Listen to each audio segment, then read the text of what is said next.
¿Qué tal? Bienvenidos a Primer Plano y vamos a empezar con el tema electoral. ¿Por qué? Porque el viernes pasado el tribunal abordó el tema espinoso de los candidatos, sobre todo de Morena, pero no exclusivamente de Morena, que el INE decidió quitarle su registro por no entregar a tiempo informes de gastos de campaña o entregarlos mal, etcétera. Y entonces, obviamente, se impugnó en el tribunal y el tribunal decidió básicamente lo siguiente, porque fueron muchos puntitos por aquí y por allá. En primer lugar, le dio la razón al INE en el sentido de que Morena y los precandidatos sancionados habían faltado a la ley. O sea, no es cierto que el INE se saltó la ley o no la aplicó como tenía que haber sido en un momento determinado, sino que sí hubo violación de la ley y que por lo tanto el INE entonces, en principio, sancionó. En lo que sí difirió el tribunal, que es un punto importante, es que no necesariamente el castigo sobre todo para quienes ganaron la contienda interna, en donde la ley dice que hay una sola sanción, que es perder el registro, así está la ley.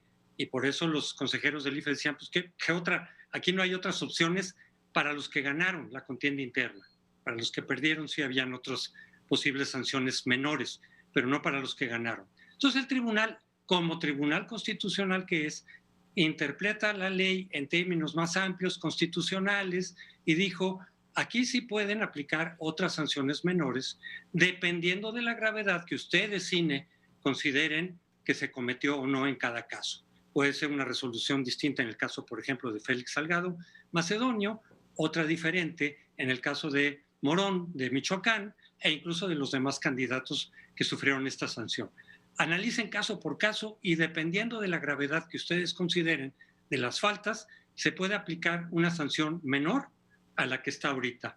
Y eso es lo que decidió. Y el tribunal, lo que llama la atención es que le devolvió el paquete al INE, cuando el propio tribunal pudo haber sancionado ellos mismos y decir, echamos para abajo lo del INE y se ratifican las candidaturas de estas personas, o se ratifica lo del INE, pero ya se queda en el tribunal. No, lo devolvió al INE, un poco lavándose las manos de un punto tan políticamente controvertido. Pues sí. Bueno, pues no, adelante, Adelante, Sergio. adelante. No va. Bueno, ya tenemos muchas ires y venires con el tribunal.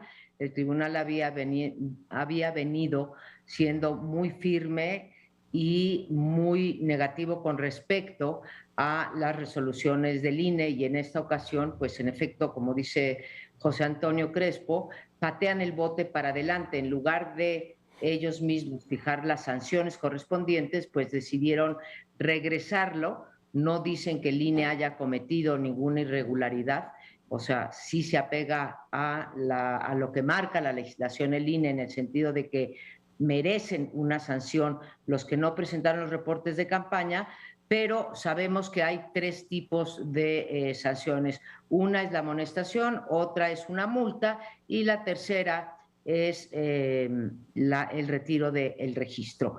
Para, digamos, los más notables, como también ya dijo Crespo, pues son Guerrero y Michoacán. Lo que desde mi punto de vista está implicando el tribunal es decir, oigan, pongan una sanción más baja que no implique el retiro de la candidatura. Son en efecto dos casos distintos porque Morón, el candidato a gobernador de Michoacán, presentó de manera extemporánea. Digo, yo creo que está mal, pero vaya, lo presentó. En el caso de Salgado Macedonio, no solamente no presentó, sino niega su carácter de precandidato. Entonces, pues ya estamos hablando ya ahí también hasta de falsear la verdad.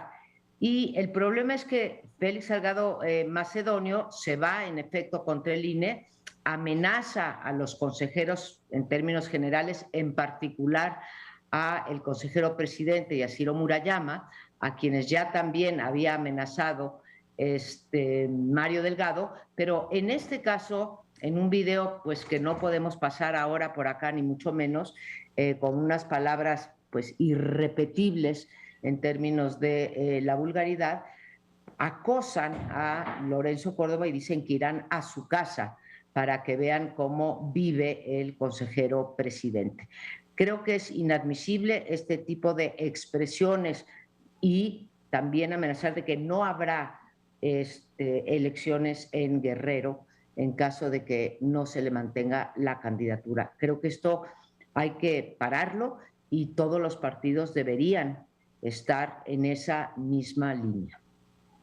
Pues sí, pero no hay la disposición de las partes, al parecer, y lo desagrego en los elementos, en el conflicto en dónde está. Por el lado de Morena y del presidente, acusan sobre todo a dos consejeros, a Ciro Murayama y a Lorenzo Córdoba, de tener una fobia hacia Morena.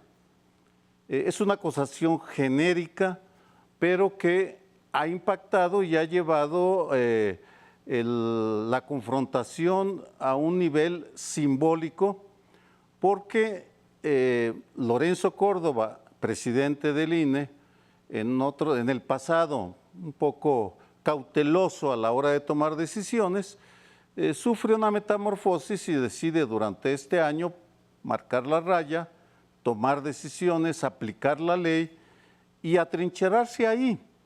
En ese sentido, entra en escena un personaje bronco, porque hay en la política personalidades de todo tipo, y Félix Salgado Macedonio es una persona con un temperamento fuerte que lleva el asunto al plano personal.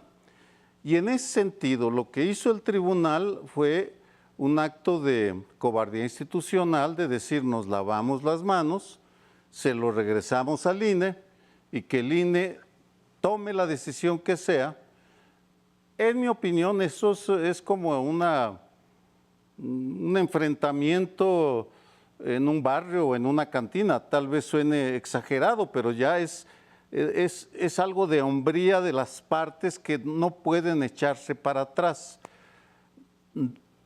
Por esa lógica me parece, y me atrevo a pronosticar, que sí le van a regresar el registro a Morón en Michoacán, pero no se lo van a dar a Félix Salgado Macedonio porque sería entregar la plaza, ceder excesivamente en una confrontación que tiene que ver con la aplicación de la ley. Y si el INE no se atrinchera en esa, que es su única defensa, difícilmente va a poder enfrentar las tormentosas, borrascosas elecciones de junio próximo.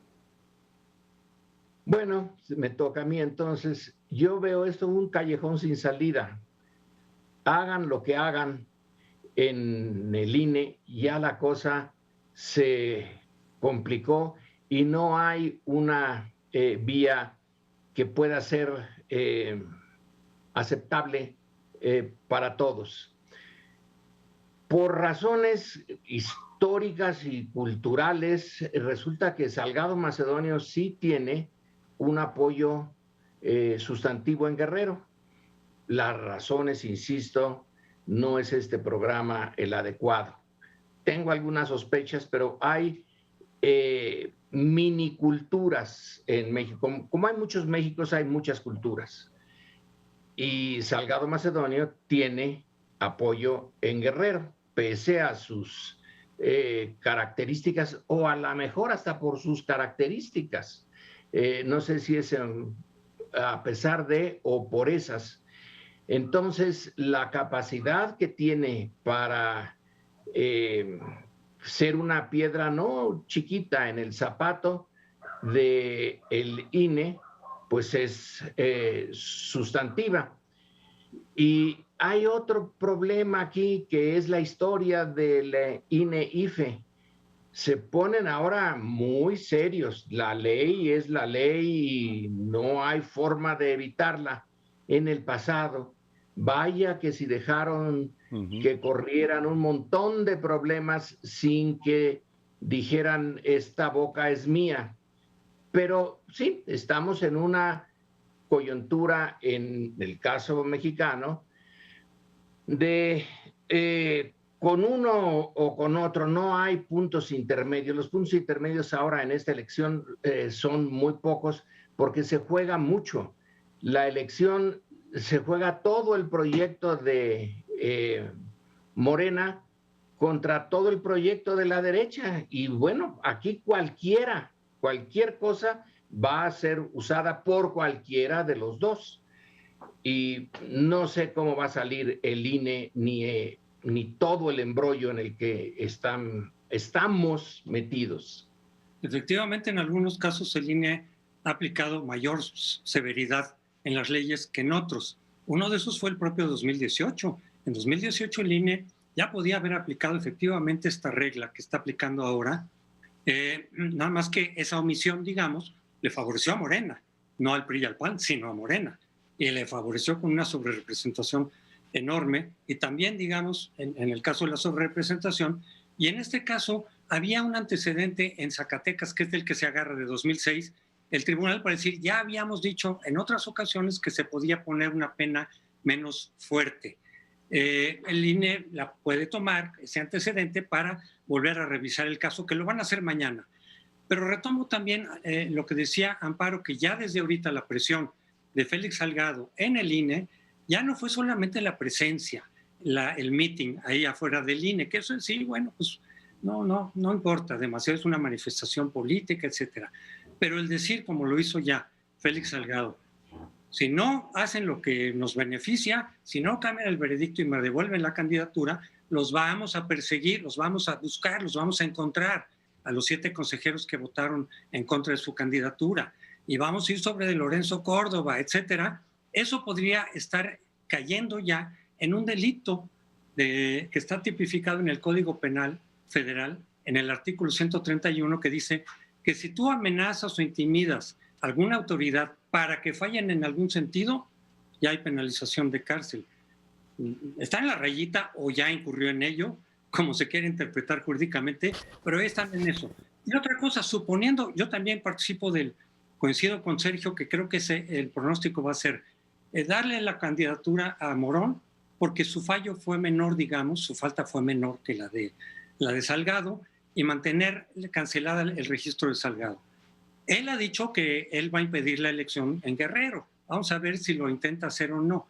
Si lo intenta, como ha dicho, va a incurrir en varios delitos electorales, que ahora ya son delitos graves y que ameritan desde luego pena de cárcel.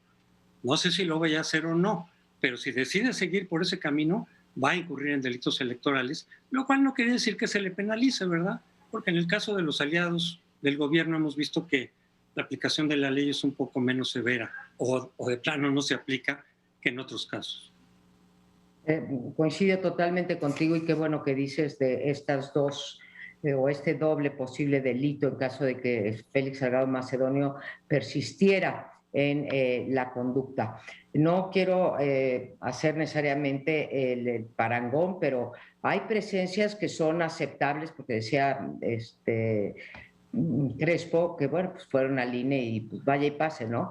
Pero hay presencias que no son aceptables, como no fue aceptable en un momento dado lo que hizo Trump en el Capitolio. Y con una sola palabra de Trump, esa manifestación hubiera parado. Yo creo que con una sola palabra de López Obrador, Félix Salgado Macedonio se tendría que retirar y dejar de amenazar al IFE o al tribunal o a los consejeros. Y no creo que haya sufrido, Sergio, una metamorfosis Lorenzo Córdoba, ni que se haya puesto al tú por tú. Por mucho rato ha aguantado serios embates, serias groserías, serias descalificaciones por parte del gobierno mayoritario y del propio presidente, y no veo por qué se tiene que atrincherar en una decisión. Creo que si su decisión es correcta y apegada a la ley, bueno, ya lo sabremos, la vamos a tener que aceptar. Entonces, se juega mucho, tiene razón Lorenzo, se juega mucho y no hay una vía aceptable para todos, pero pues creo que en estos momentos lo que debe de privar son las autoridades electorales, nos guste o no. Para eso las pusieron ahí los partidos, porque no fuimos ninguno de nosotros 4 quienes metimos a los consejeros, ni quienes hicimos las leyes. Entonces, pues allá vamos, ¿no? Bien, podríamos seguir discutiendo, pero ya no hay tiempo. Nos vamos y regresamos en unos minutos. Bueno, hace ya mucho tiempo que supimos que una transnacional brasileña, Odebrecht, había usado pues sus capacidades económicas, sus dineros, para conseguir contratos aquí y en medio mundo. En una buena parte de América Latina hubo una reacción y cayeron políticos, expresidentes, y uno hasta se suicidó. En México no pasó nada. Cambió el gobierno, pasó un tiempo y cayó Emilio Lozoya. Luego, pues también pasó otro tiempo enorme y ahora sabemos que de los 60 nombres que dio Lozoya sobre personas a las que él había entregado por órdenes superiores, es decir, por órdenes del secretario de Hacienda y del presidente Peña Nieto, dineros que luego vimos en unas pues filmaciones, unos videos que se pusieron en maletas y que eran para conseguir los votos para la reforma energética. Bueno, está un poco raro eso, porque si uno es panista, por ejemplo, pues no necesita uno que le paguen para echar abajo la reforma energética, que fue en realidad el origen del PAN, que estaba hecho para reaccionar contra las expropiaciones de Cárdenas, entre otras la petrolera. Así que está muy raro, pero en fin, uno de los exsenadores a los cuales Lozoya dice que le dio dinero por órdenes superiores, ya la fiscalía lo acusó, lo aprendieron y por ahora está en la cárcel. Es el primero. Vamos a ver qué pasa. Hay en el trasfondo de esta detención un misterio, simplemente lo enuncio, porque confieso mi desconcierto en la cadencia, en el ritmo con el cual se está combatiendo la corrupción.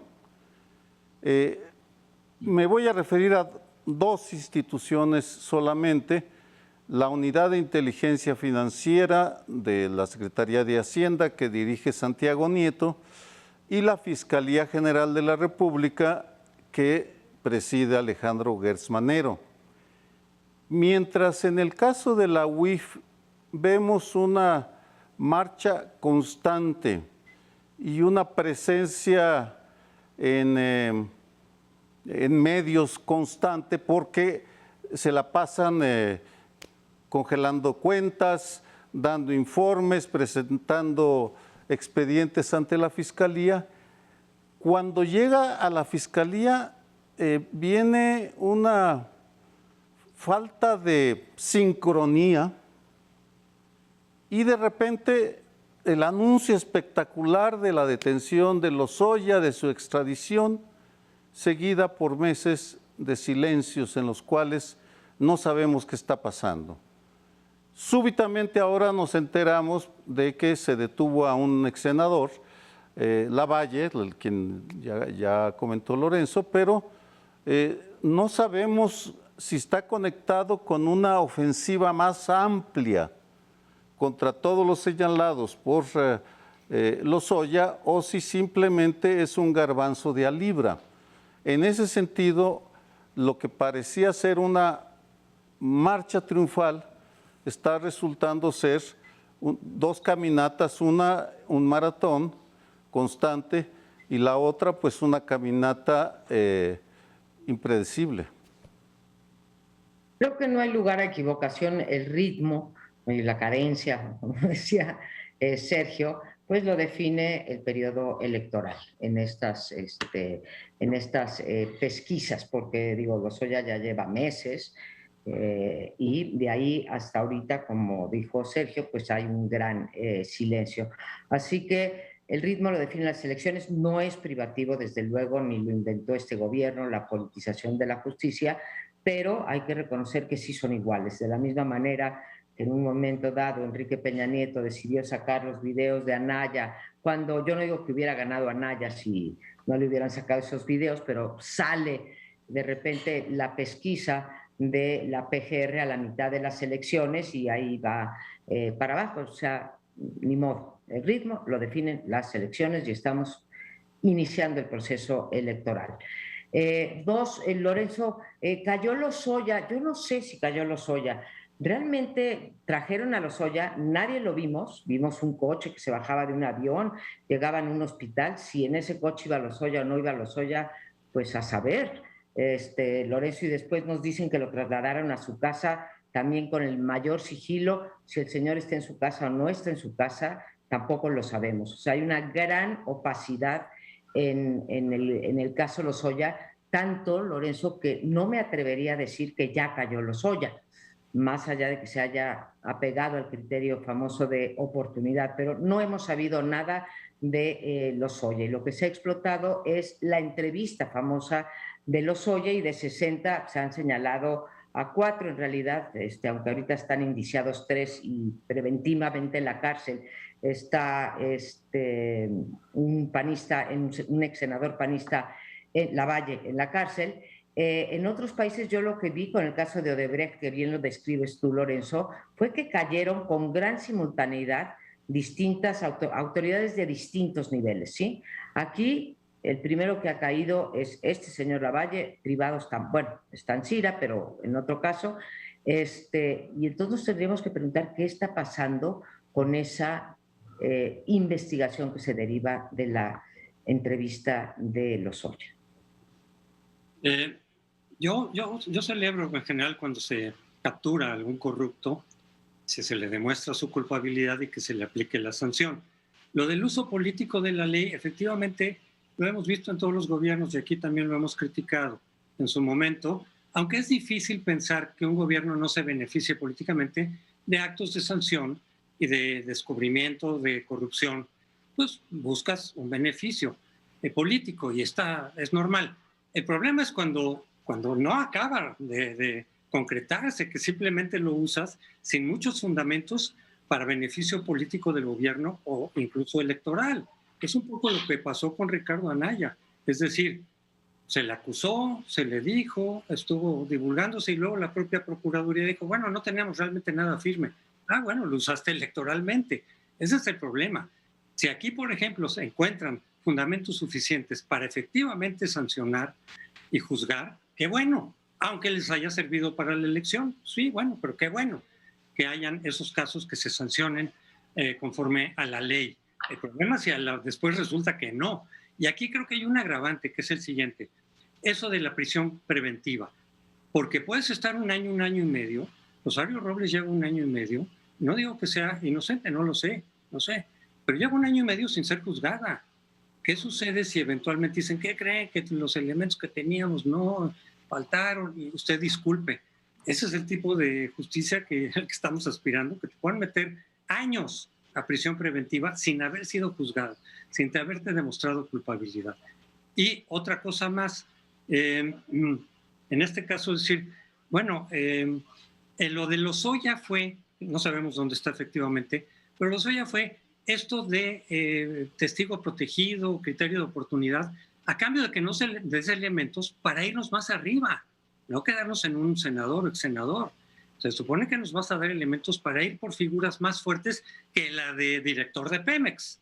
Entonces se estaría apuntando en principio, pues por ejemplo, a Videgaray, por ejemplo, o al propio Peña Nieto. De eso se trata. Si te vas a quedar, aunque sea culpable, el exsenador panista, pues no es el trato, no se supone que de eso se trate. Se tendrían que ir a más arriba, claro, con los elementos suficientes para demostrar culpabilidad. Creo que las dudas que ustedes han mostrado son bien útiles, porque el proceso apenas se inicia. Nadie de nosotros puede saber cómo va a terminar. Y estas interrogantes que han propuesto las va a tener que responder de buena o mala manera el poder. No le queda de otra. Metido ya en esta dinámica, tiene que llegar a alguna conclusión. Y si no llega a la conclusión que espera la mayoría de un país agraviado, pero en extremo agraviado con la corrupción, una corrupción histórica, fantástica, que no acabó cuando hubo la supuesta transferencia del PRI a un partido de oposición que resultó igual que el otro. Entonces, lo que está en duda, ahorita lo que ustedes ponen en duda, si alguna de esos puntos se llegara a producir, como ustedes más o menos lo han señalado, será un desastre para el gobierno. Por lo tanto, estamos en un punto de interrogación. La moneda está en el aire, pero es bien importante lo que pueda ocurrir, para bien o para mal. Este punto de la corrupción es fundamental en México y ya no se puede seguir prolongando por decenios como ha sido el caso hasta ahora. Pues ojalá y realmente fuera así de sencillo, Lorenzo, pero me da la impresión que están en marcha, y es solo una impresión, negociaciones muy complejas entre el viejo y el nuevo régimen para ver hasta dónde se va a llegar, hasta dónde va a alcanzar. Porque si bien la popularidad del presidente es indudable, está en niveles notables, no es lo mismo el respaldo o la resistencia que enfrenta de los poderes fácticos en México y en otros países. Y en ese sentido yo me pregunto hasta qué punto toda esta lentitud con Lozoya, todo este silencio, toda esta protección aparente, porque tenerlo en su residencia es una concesión enorme, y si no, preguntémosle a Rosario Robles, que soñaría con irse a su casa, a estar ahí.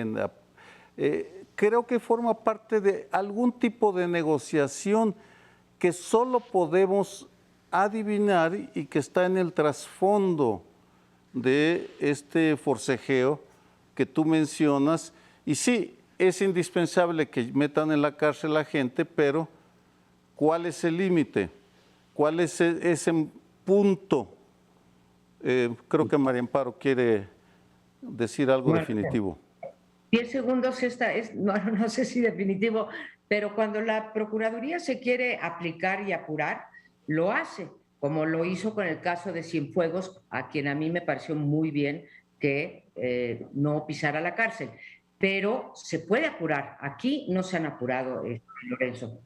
Nos tenemos que ir. Gracias.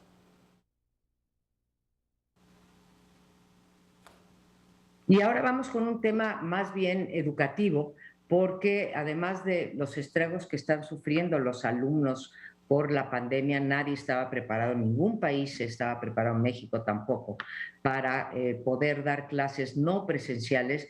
Pues ahora enfrentamos otro problema, que es el de los nuevos libros de texto.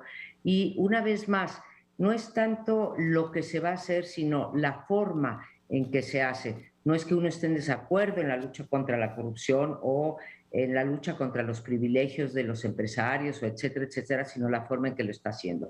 Entonces, bueno, ahora hay una nueva ocurrencia de unos libros de texto, de revisar o rehacer completamente los libros de texto. Se lanza una convocatoria, acuden más de 2,000 personas, se selecciona a 1,882 personas, y se les da todo esto por un personaje pues muy allegado a López Obrador, que es Marx Arriagada, exdirector de bibliotecas. Y a estas personas que fueron seleccionadas para revisar, ilustrar y, como ellos dicen, graficar los libros, grafistas, los libros de texto, se les da un curso de 8 horas de capacitación. Después se les dice que no se les va a pagar, y no se sabe si tienen o no, más bien no es un requisito, tener experiencia editorial. Digo esto de experiencia editorial porque uno puede ser maestro de primaria y ser maestro universitario y no tener pues las habilidades requeridas para escribir un libro de texto. Entonces, esto y un último agravante, no solamente la gente no está capacitada para hacerlo, sino que se les pide que estos estén entregados ni más ni menos que en 8 días. 8 días para hacer un libro de texto. Entonces, pues hay una gran protesta de estos seleccionados maestros, grafistas, ilustradores, de que no cobran, de que no pueden hacer bien su trabajo, de que es insuficiente los 8 días, antes duraban 9 meses, no estoy hablando si eran buenos o malos. Entonces, tenemos un problema de qué libros de texto van a tener los alumnos de México para el próximo ciclo escolar. Ahí se los pongo. No necesita ser especialista en libros de texto para esto, pero sí se necesita un equipo. Se necesita un equipo, yo lo vi de lejos, en el Colegio de México con Josefina Vázquez, que en fin se metió en cuerpo y alma a hacer los libros de texto, y eran equipos grandes, muy grandes. No era trabajo de un experto, es que tiene que ser experto en diferentes áreas, incluso en cómo expresarte, para qué niños, para qué adolescentes los quieres. Así que me parece que es muy poco tiempo. Pero por otro lado, los libros de texto siempre han sido en todo lugar y en cualquier parte del mundo una visión, no la visión objetiva, esa no existe. Entonces, cada régimen, ni siquiera cada gobierno, cada régimen pone sus libros de texto y va a recuperar del pasado, por ejemplo, en historia, lo que considera necesario para explicarse a sí mismo que está en este momento en el poder y cuál es su proyecto futuro. Se pueden hacer con mucho profesionalismo, pero todos están sesgados. Desde otro punto de vista, una gran interrogante es ¿hasta qué punto puede encontrar uno una lógica en la apertura de tantos frentes en la transformación? Vamos, yo entiendo claramente que el objetivo del presidente López Obrador es impulsar una reforma a profundidad en todos los órdenes. Sin embargo, la pandemia puso un freno a un buen número de cambios, lastró. Y en ese sentido yo he observado una cierta lógica en buscar centrar la energía, por ejemplo, en la reforma energética, que forma parte de una visión de Estado en el cual la electricidad y el petróleo se convierten en el pilar. Y es una batalla, como lo estamos viendo, nada sencilla, nada fácil, muy prolongada, y en medio de esa batalla y en medio de las borrascas generadas por la vacunación y la pandemia, sale de la nada este tema que, si recordamos, fue uno de los grandes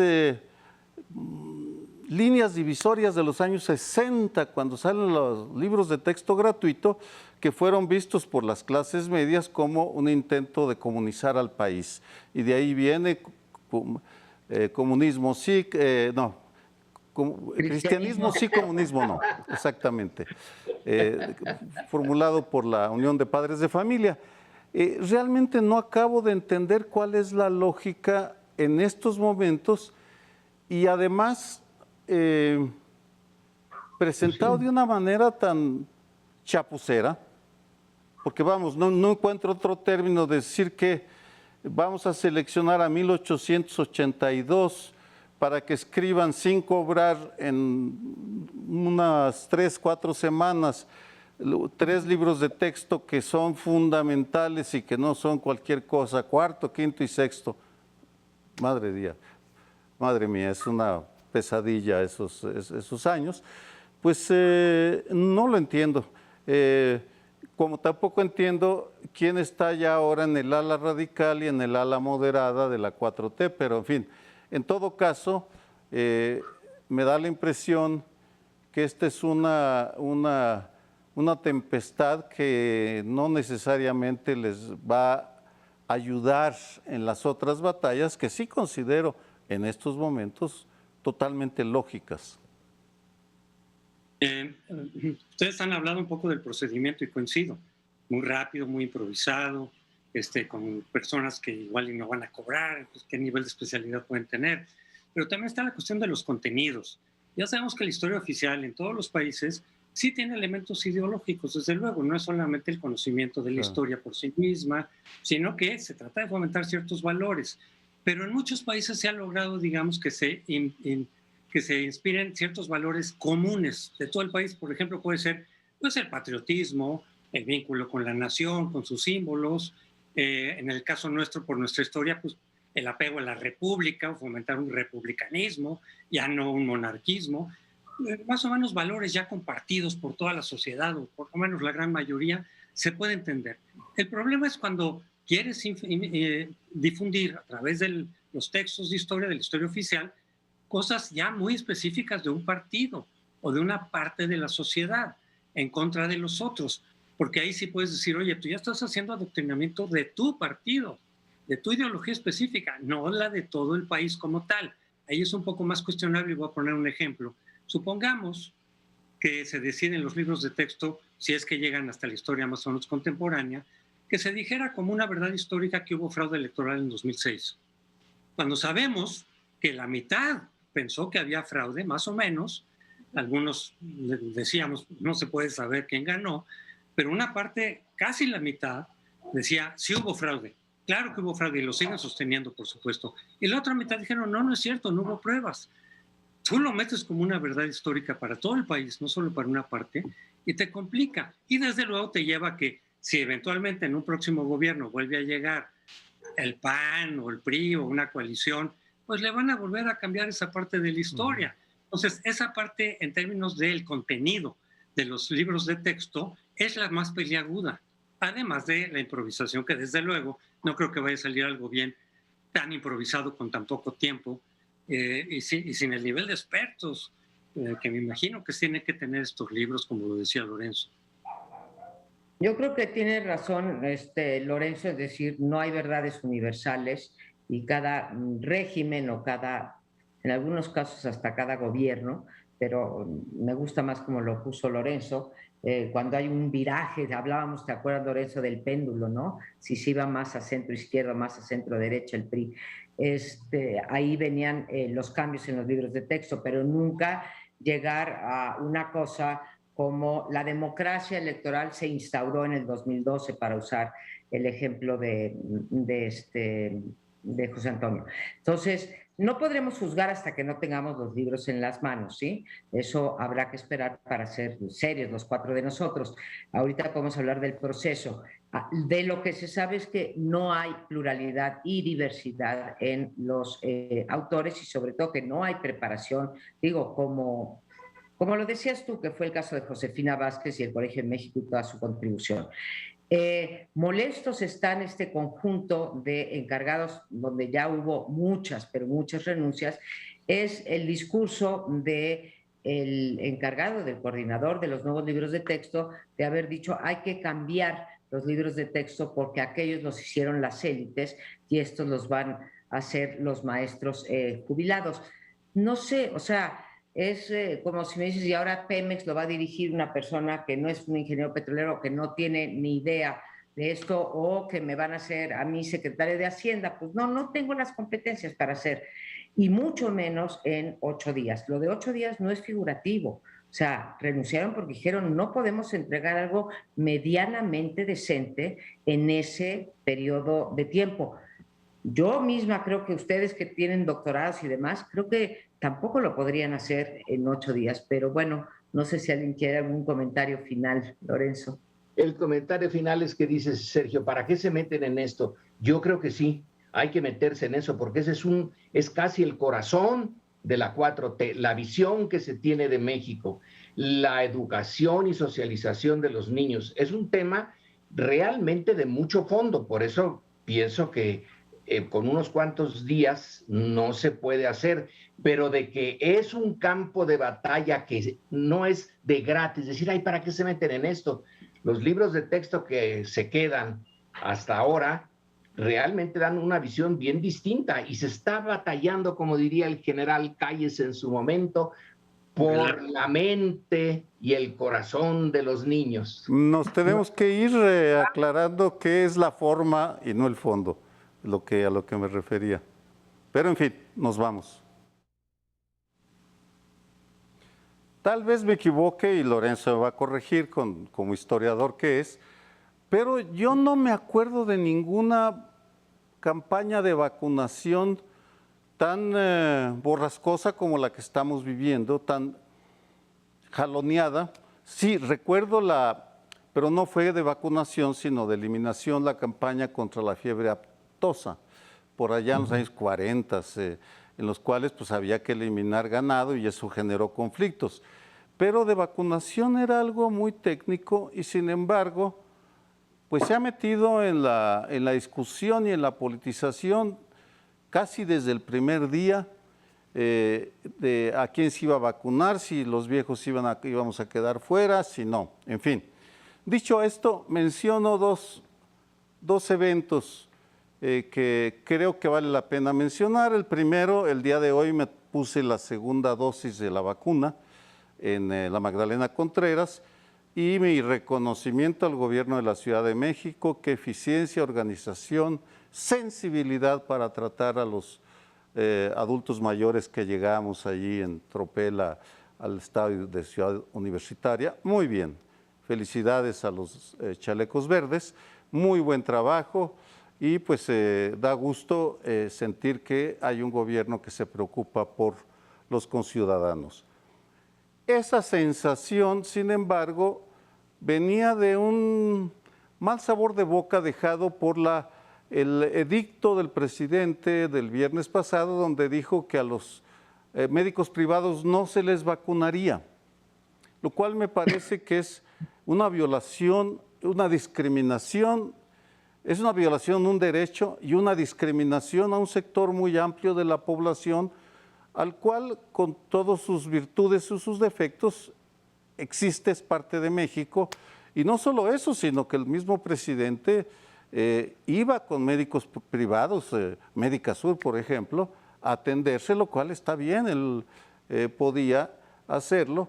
Es decir, son dos raseros, son dos criterios viniendo de gobiernos del mismo partido. Por tanto, pues si nos seguimos con los otros partidos en otros estados, también tendríamos motivos para hablar sobre vacunas borrascosas. Bueno, creo que Andrés Manuel no dijo que no se les iba a vacunar, dijo que como médicos, como un sector de los profesionales en esta sociedad, esos médicos que están en el sector privado no van a tener por el momento, o espero que sí, pero a lo mejor en general no van a ser tomados como médicos, sino por su edad.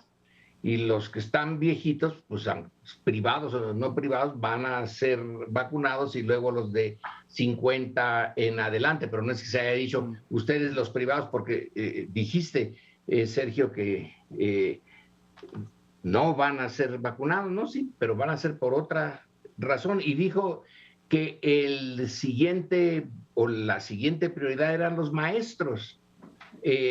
Bueno, se puede discutir si los maestros deben de ser o los privados, si dieron ya, estaban dispuestos a dar los nombres, etcétera.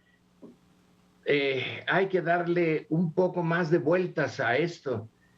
Alguien, médico privado, dijo que no quería dar ponerse en la lista, etcétera, por razones de seguridad. No sé qué cosa quiso decir con eso.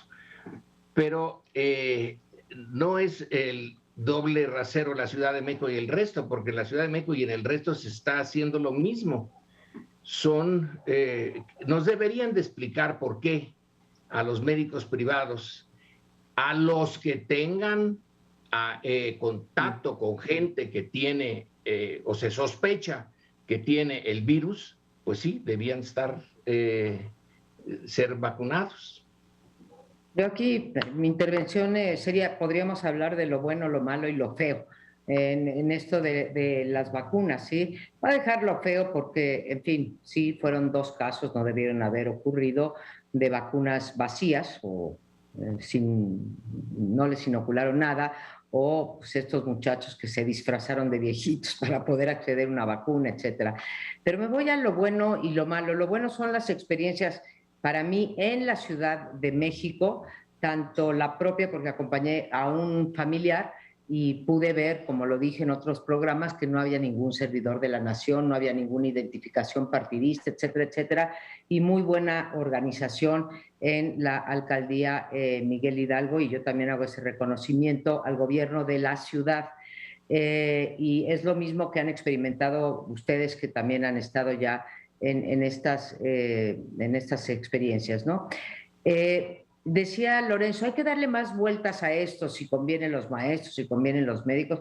De acuerdo, pero creo que a diferencia de lo que decíamos hace un ratito con respecto a los libros de texto, pues Andrés Manuel López Obrador sí piensa que él, López-Gatell y el secretario de Salud tienen la verdad absoluta, porque no ha habido, decías Lorenzo y decías bien, que nos expliquen por qué van primero los docentes y no los médicos que no están en la primera línea, ¿no? Entonces, que digan por qué y que abran a la discusión, que permitan al Consejo General de Salubridad que expliquen experiencias en otros países, pero dentro de lo malo de cómo se ha tratado la pandemia en este país, está precisamente la desinformación. O sea, ya descubrimos que hay mayor número de muertos. Ahora resulta que pues, van a estar vacunados todos los adultos mayores para finales de marzo. Bueno, pues tendríamos que vacunar a 500 y pico mil diarios, y lo que estamos leyendo en los periódicos es que han llegado el 6% de las vacunas, o sea, 16 millones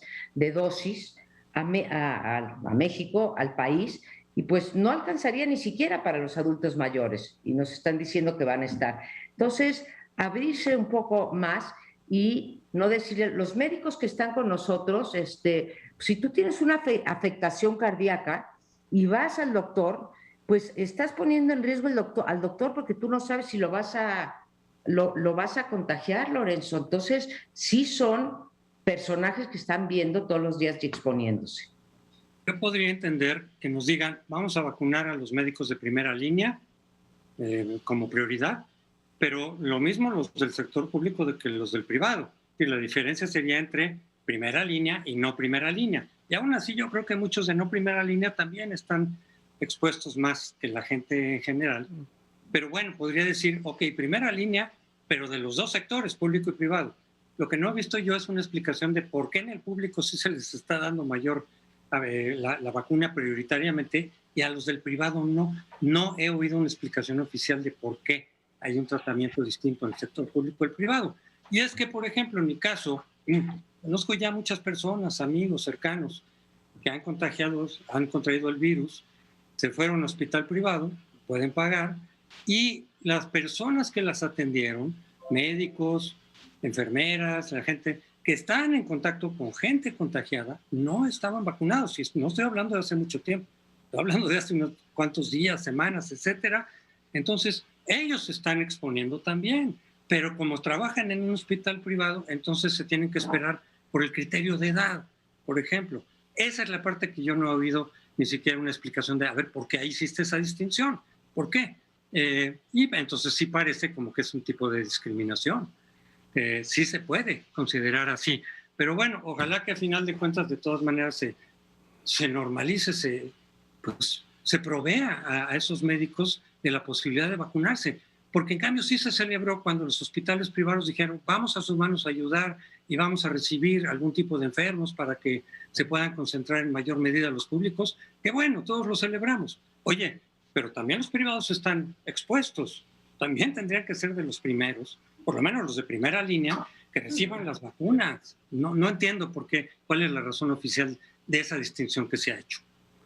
Sí, en el fondo está que en un tema tan delicado, en el cual todos nos estamos informando por todo lo que podemos, no encontramos respuestas ni explicaciones claras. Y voy a referir el primer asunto en el cual me involucré a discutir fue el tema de la edad, porque en los primeros criterios que sacaron era que a los mayores de cierta edad no los iban a atender, vamos, simplemente iban a ser excluidos. Vino una discusión muy intensa, muy intensa, en la que participaron colegios de médicos y finalmente ya se tomó una determinación más sensata. Los adultos mayores iban a ser vacunados y van a ser prioritarios porque son de más riesgo. Vamos, esa fue el criterio fue el riesgo, y lo recuerdo muy bien porque lo discutimos en un seminario en el colegio. Entonces nos falta información, falta claridad, consistencia, no sabemos bien a bien qué está pasando, pero bueno, por lo pronto ya están vacunando y bien en la Ciudad de México. Regresamos la próxima semana.